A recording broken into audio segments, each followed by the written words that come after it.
I want to thank you for coming and joining the interview. My name is Alex. I have an Instagram and YouTube Lovesugarshow. Cool. And today we are joined by Scott, who we're going to be interviewing. So, the first question I ask anyone is how's everything going, not just in the music world, but in your personal world as well? Good, busy beyond measure. Just the band thing is certainly been occupying just about all my time lately, with the EP rolling out that we're working on right now. And in 2025, being in a band is not just writing songs anymore. It's being a video editor, it's being a graphic designer, it's being a PR guy. So I wear a lot of those hats in the band. So it's been a lot, but all good stuff though. It's been great to watch everything start to roll out. Well, I know you mentioned you have a dog. I have to know, did he help with the album at all? She helped in my emotional support. She's a great pup, but no, she is not featured. We've actually I've talked with my girlfriend a few times about how we want to get her on one of the records. We got to get her barking or growling with her toy in her mouth or something, and like pitch shift it and slow it down or something. But no, not yet. Well, that's good. She's still staff. I mean, artists definitely need that emotional support, especially when you're doing EPs and doing everything yourself.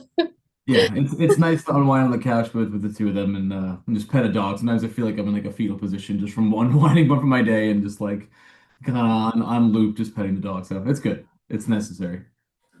Awesome. So, how are you feeling now that everything's sort of like done for the EP? I wish I could say it was. Um, Still, yeah, I'd say I'm in better shape than a few weeks ago when it was about to start rolling out. But Hmm. given a few circumstances, we ended up having to shoot a second music video later than we expected. So we just wrapped that up maybe 2 weeks ago, and it's coming out in a little over a week. So we're in insane crunch time mode on that. I think once that one's behind us, I'll feel good. But it's been fun. I mean, seeing the response to the first song and music video has been great, and just kind of the band took a little bit of time between releases, so we've been kind of chomping at the bit to get back out there. So it feels awesome to see like what we've been working on for so long start to actually be in people's hands. It feels a little weird, actually. So, what can you tell us about the video that's going to be released without telling us too much, It if is anything? it is much more theatrical than the one that was released first. So the first single was a song called "The Same River Twice," and that song is very short. It's uncharacteristically short for the band. It's under 2 minutes. It was a challenge that was kind of set before us by the studio that we went to, and we took it head on and loved it. So that, given that it had such a short runtime, it kind of made sense to keep that video very short and very streamlined, is the best way to put it. So it's just a really well shot, just like this is what the band looks like when they play kind of video. So for the second one, for the single that's on its way, we want to go the opposite direction. We just wanted to go, what if we explore the theatrical side of the band that is so near and dear to our hearts because we have a couple of movie buffs in the band, and we just like, okay, not this one's not just going to be a white room the band playing. This one's going to be weird. This one's going to get trippy. This one's going to get you know cinematic in ways. So I will say it involved me uh, being at work creating a large structure that had to be modular and moved around on set of the video. So definitely a little construction going on, definitely some set design going on. It's much more involved. So we're actually much more excited for that one to hit people's eyes.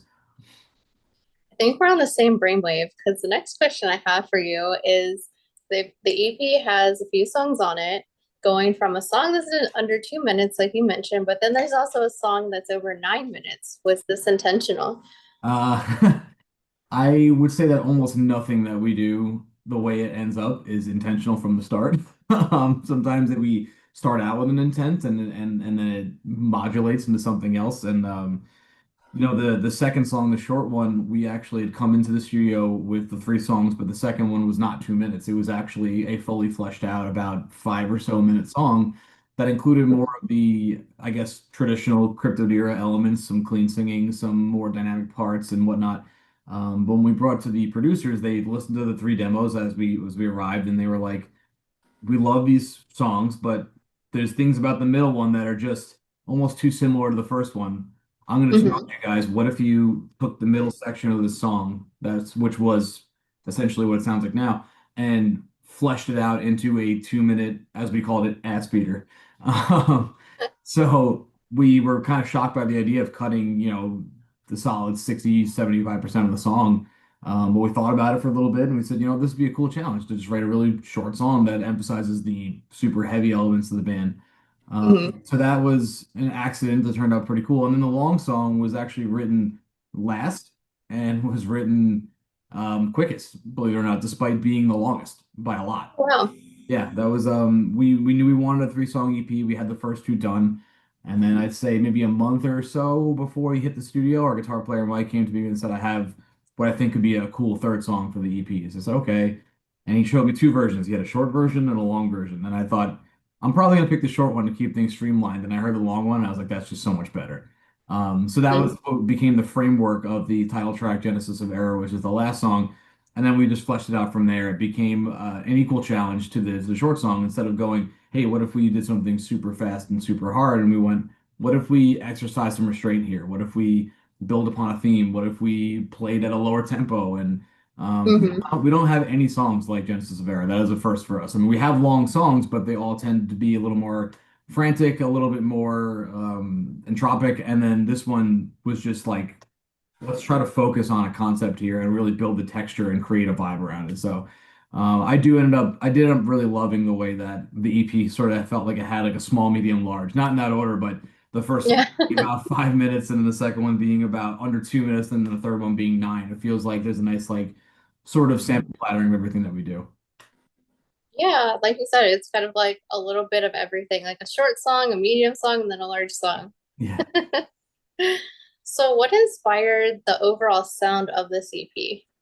I think the band's always been one that has never been afraid to venture into different sonic territory, which is kind of the name of the game with progressive music. And honestly, probably the best thing about it is that we don't feel like there's any boundaries on us. There's never a moment where we go, we can't do a jazzy part, we can't do, a sort of atonal part. We just feel like the door is wide open for bands like us. So that's always been sort of the groundwork for us. But we did a couple of records that were us, I'd say, finding our sound, and running Hmm. every direction possible.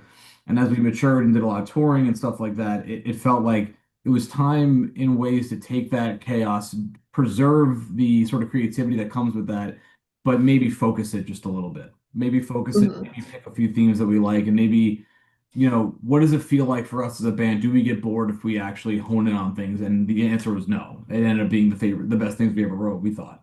Um, Yeah. and I'd say the biggest inspiration for that was when we were getting close, we thought, to writing a record, or at least we thought we were about halfway through, and we got an offer to go on tour in 2023 with Between the Buried and Me and Haken. BT Band being one of our favorite bands in the world. So that kind of felt like opportunity of a lifetime. And watching those sets, because the tour was about almost 7 weeks long, it was very long in Europe. We Oh, felt wow. after watching these both bands every night, I mean, they were just such pros. And what we were noticing was these, despite a band like Between the Buried and Me having so many sort of long and crazy sections, there were Hmm. these big moments of breath in the set.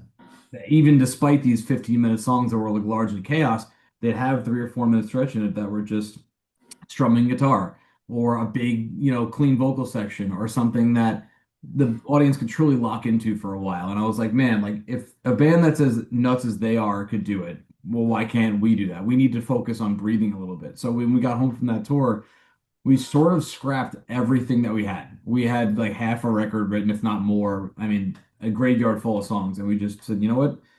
This sucks. This is more of the same. This is what we do best. Let's get rid of it, and kind of put the guns to our head a little bit. And that wasn't easy for us because we were ready to move on faster than we did. But I felt very strongly, and a couple of guys in the band felt very strongly that the smartest thing would be to kind of start over and take the new knowledge that we had and sort of run with it. And that's where the Genesis of Error stuff came from, was right after that.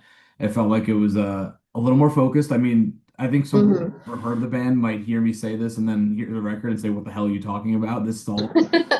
If you listen to it in context of some of the older material, I think it'll make sense when I say that it's still much us and our brand of chaos, but it does feel like the average metal listener could put it on and get something out of it a lot faster. So, do you feel like this EP is like the most true version of who the band is right now? I think so, yeah. I mean, I think most people would probably say yes to that about their latest release, but I think it's certainly the most true version of where I'd say it's a great jump off point for where we're trying to go is a better way of describing it. Because anyone who's in a band will also tell you that by the time something comes out, there's so much red tape getting there that you're Hmm. already past it. And we've already been writing things that are so much even more eclectic than what's going on in these records. And I think the sort of influence base inside the band has grown so much even since then. So I think there's so much new territory that we're kind of itching to get through that Hmm. while Genesis of Error is certainly the best, most focused, and most true representation of what we're doing, I think there's so much more territory that's about to be explored. That's exciting. Hope so. So, what inspired the artwork? And I also understand that there might be a limited edition vinyl coming out as well. Yeah, so this record, as far as its physical release, is only vinyl. There will be no CDs, there are no tapes, there are no other types of things. It is vinyl only, and it's a very small pressing. It is two variants, and I believe it's out of 250 total. So, I mean, it's Mhm. certainly we've pressed more records of everything else we've ever done, but with this, it just felt right to put it out, get it in people's hands, and then just keep rolling and start doing a record. So yeah, it's certainly limited. And as far as the product itself goes, I mean, the packaging was done by a very good friend of ours who's an excellent designer. His name is Justin Slaughter, and he did a phenomenal job on that. And the records themselves, the variants are beautiful, and there's behind the scenes photos on the insides, and it's just a great physical product because we're big vinyl guys in the band, so we took a lot of pride in making sure that when you got it, it was an experience you couldn't get on Spotify. And what's even more special about it is the back side of the record. It's not a 7 inch despite being an EP. It's a 12-inch record. The front side of it's Genesis of Error, and the back side of it is two singles that we had put out in 2022 and 2023 that were never on any physical media before. They were only on Spotify and Apple Music and stuff like that. So those songs are now going to be immortalized on physical for the first time ever, and the only way to own them is to buy this record. So it's very, very limited. But Yeah. as the So, artwork itself goes, I mean, this was a big point of contention, I'd say. I wouldn't say contention, maybe that's the wrong word, because we certainly weren't fighting about it, but it was the yeah. hardest thing for us to figure out and flesh out leading up to this record was the artwork. We had countless Zoom calls and meetings about what is the feeling that this record evokes. And I that was such a heavy sticking point for me was to get away from what I consider like metal imagery that's very normal. It's very painterly, it's very busy, and those things are very cool. You know, I love things like Baroness and Converge and these other things and like all these other death metal bands with cool fucking crazy artwork. I love that stuff, but Right. done two painted album covers already, and I just was dying to do something different. So it was a tremendous amount of writer's block, a tremendous amount of idea block, and then finally we had what I felt in my heart from the beginning of the conversation was going to the last conversation about the artwork.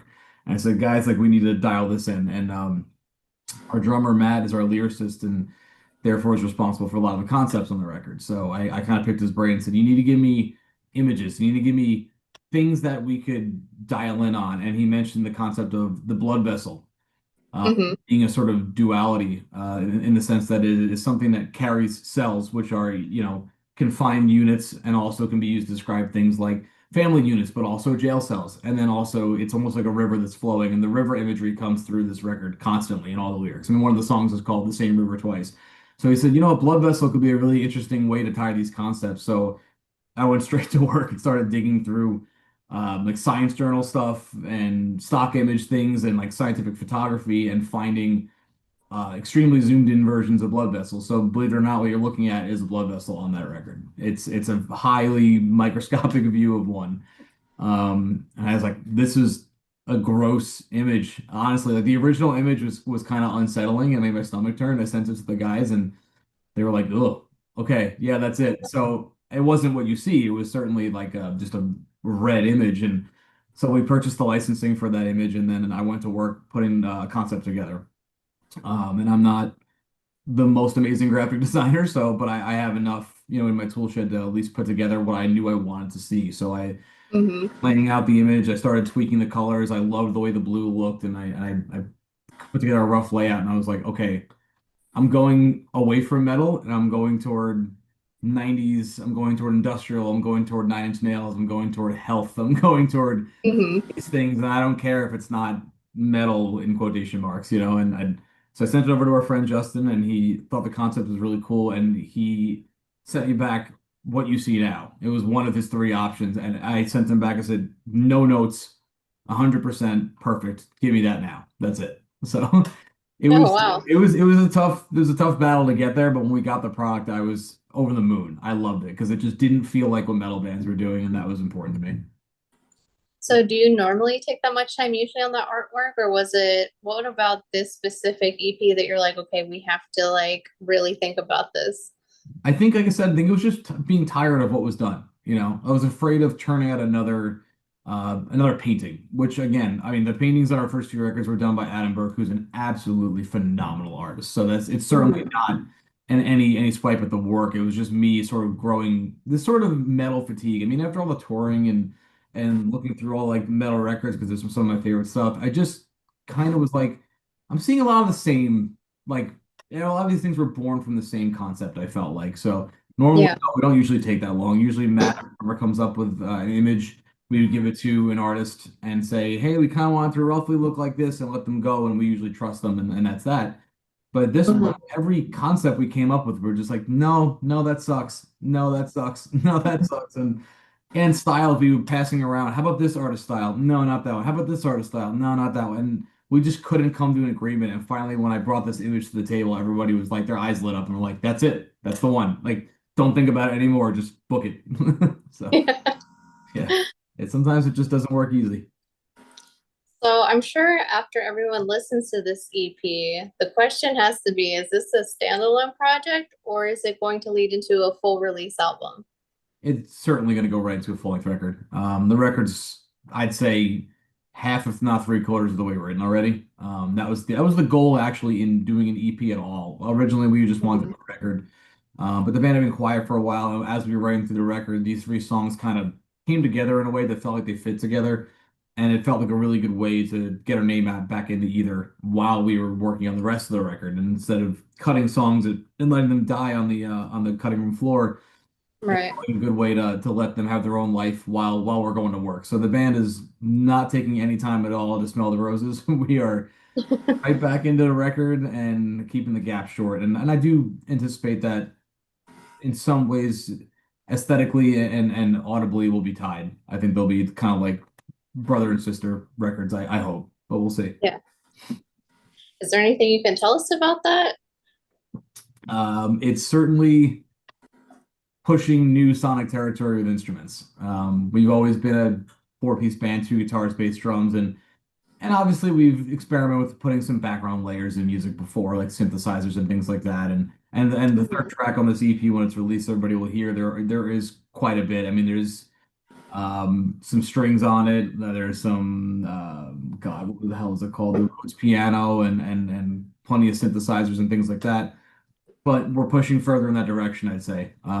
Our guitar player Mike bought a really cool miniature synth rig that we're anticipating trying to write some things. We've already actually written some things around these sort of synth loops that we anticipate trying to be able to trigger and play live. So these aren't actually just samples coming through a PA. I mean, we're hoping to be able to perform as much of it as possible and kind of just expand the sonic territory.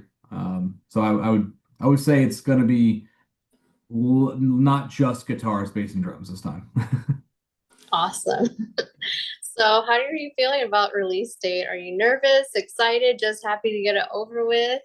It's a swirl. I'm always excited because I love removing the burden from myself in a way. I mean, I find that the minute music exists in the ether and it's no, I really truly feel like it's not mine anymore. I mean, Mhm. it's mine in the sense that I'm proud that we made it, but it feels like we're turning it over to the world. And I don't, it's almost like it's not my problem anymore. It's not my burden anymore. It's not something Yeah. that I kind of think about anymore. And I kind of like the control being taken out of my hands because I can certainly be in a band setting. I harp on detail a lot. It's something that like I can work on something for way too long and sometimes to a detriment. So the minute I'm the kind of person I think who needs deadlines because if I don't, I'll just never stop. I'll never stop tweaking the song, I'll never stop tweaking the artwork, I'll never stop tweaking the merch.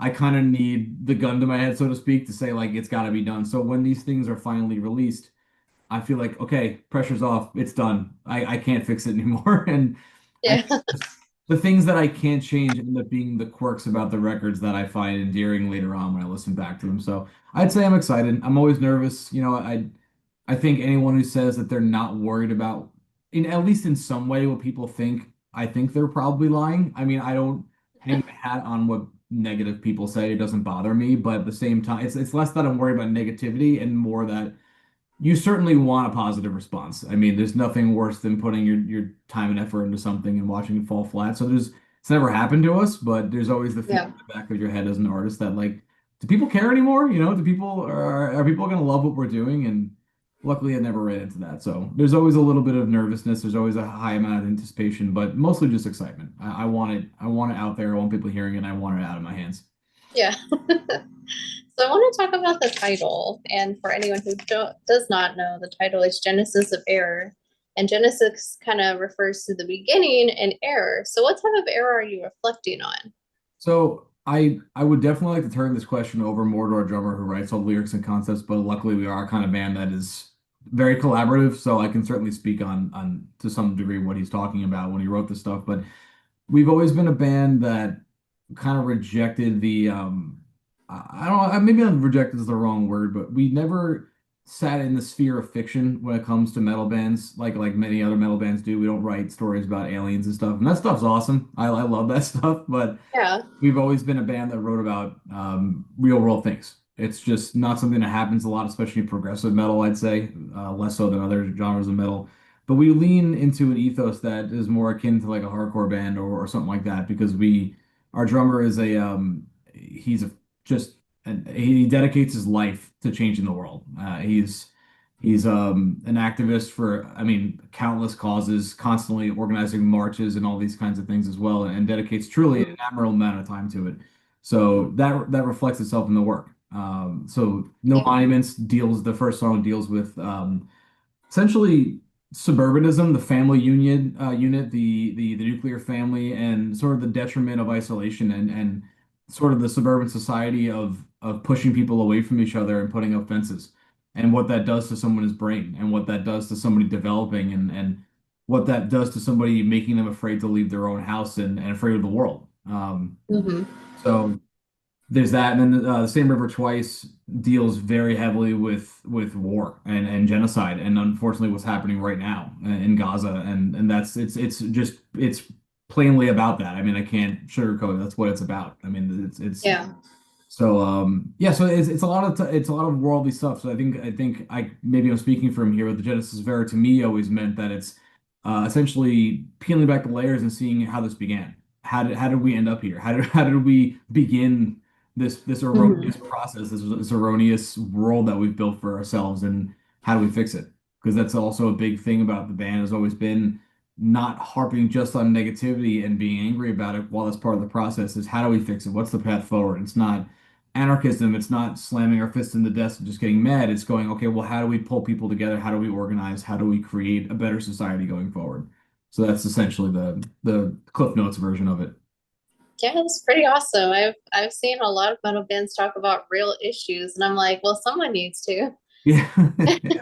It feels like it's something that punk and hardcore took the torch on many years ago, and plenty of metal bands certainly have. It's not that we're not blazing any trail per se, but it feels Yeah. like in the prog sphere it gets a little nerdy, you know what I mean? And we like to write our science fiction type stuff, which is it's a great escape, I understand, but it's something that we take very seriously. It's an important part of the band.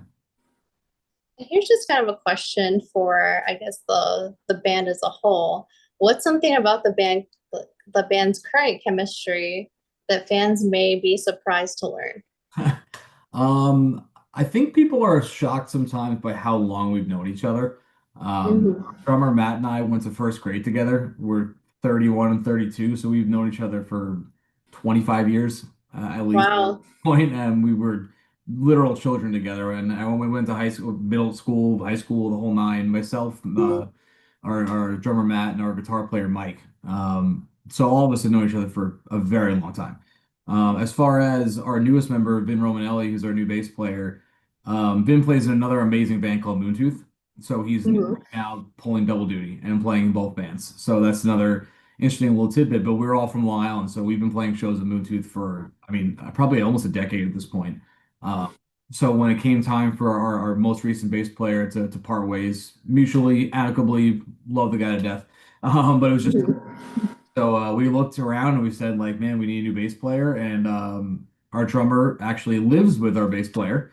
Okay. Prior to being in the band, they were just roommates. They rented an apartment together and they were hanging out and having beers. And Matt showed Vin our new EP and he's like, hey, man, this is what we recorded. You know, it's the last thing we did. We're just looking for a new bass player now. We're maybe we have a couple options in mind, but we're not sure yet. And he was like, hello, why didn't you ask me?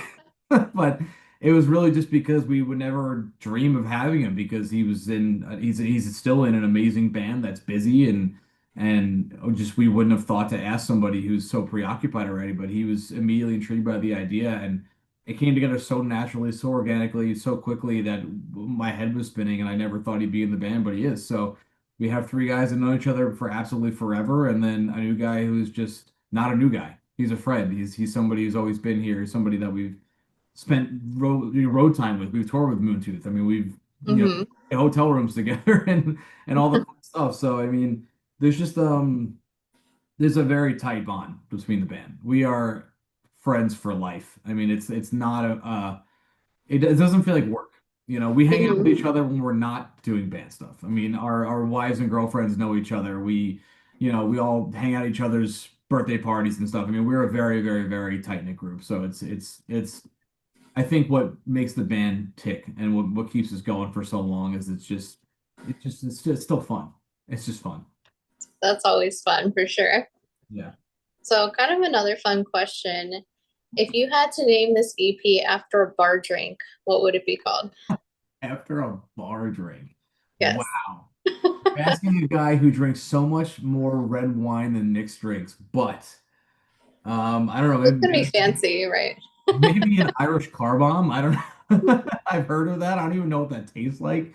I feel like I've heard of that before, and I say that because the record is just explosive and it's angry, and I would say there's a component of hard liquor inside that record. So maybe that's what I would go with. But I'm sure someone's gonna listen to this and be like, that's not even real. He made that up. So I think that might be I worth a think Google. that's a real thing. Have you heard of it? If you've heard of it, then I believe you. So we'll I've go. heard of a car bomb. I don't, I'm pretty sure it's a real thing. I don't drink much myself, but Yeah, otherwise I'd say I don't know, maybe we're like a Malbec wine, like something that's got a little bit of flair to it, you know? It's smooth, it's velvety, but it's got there's something that packs a punch in there.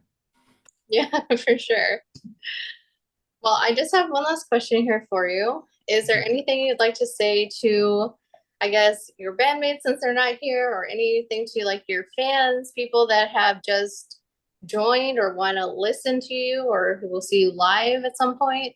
I have nothing to say to my bandmates that I won't say immediately after this call, so they're fine. But for fans, I mean, I just there's nothing I love more than chatting with people at shows after we play, especially when we're supporting larger bands and these are uninitiated people and they love to chat with us at merch table and stuff like that. I absolutely love that. So I'd say if you do come to see us, whether you're new to us or whether you're someone who already knows about the band, please say hi. We are just a bunch of chatty Italians from New York. We will talk to you forever. So please stop by the merch table. Please hang out and just thank you. I mean, I'm sure everybody says that, but really, there's no. I'd always make music whether there's fans or not. Whether I'm making it for myself and my dog and my girlfriend or if it's for millions of people. I'll always make the music, but the experiences that we get to have come from having people out there listening to it. I mean, we've been fortunate enough to tour Europe three times and Canada and across the US. And those are the times where you're just like, this is great. This is because there's some people out there who truly still love music and buy music and support underground stuff and metal bands and all that kind of thing. So if you love it, come to see it, buy something. It means the absolute universe to bands. It gives us the experience of a lifetime. So selfishly, please keep coming to see us and thank you. So, for anyone else who's curious, the EP does drop on July 25th. It's called The Genesis of Error. I have listened to it twice. I really enjoyed it. It just felt like a journey and an adventure that I wanted to go back and redo it again. And the great thing about EPs is, they're shorter, so that means you can listen to them more times. That's it. Yep. You're in, you're out. 17 minutes. You're not, it's not eating up your whole day. So I implore everybody to check it out when it comes out. And the pre-orders are available right now. So they're available at silentpendulumrecords.com. If anyone's interested, that's where you can grab it, and hope to see you on the road. And I'll also leave a link under the video so it makes it super easy for you to click on it and grab it. And it sounds like this is going to be very limited edition, so don't miss out. Yes, of course. And I want to thank you so much for taking your time for doing this interview.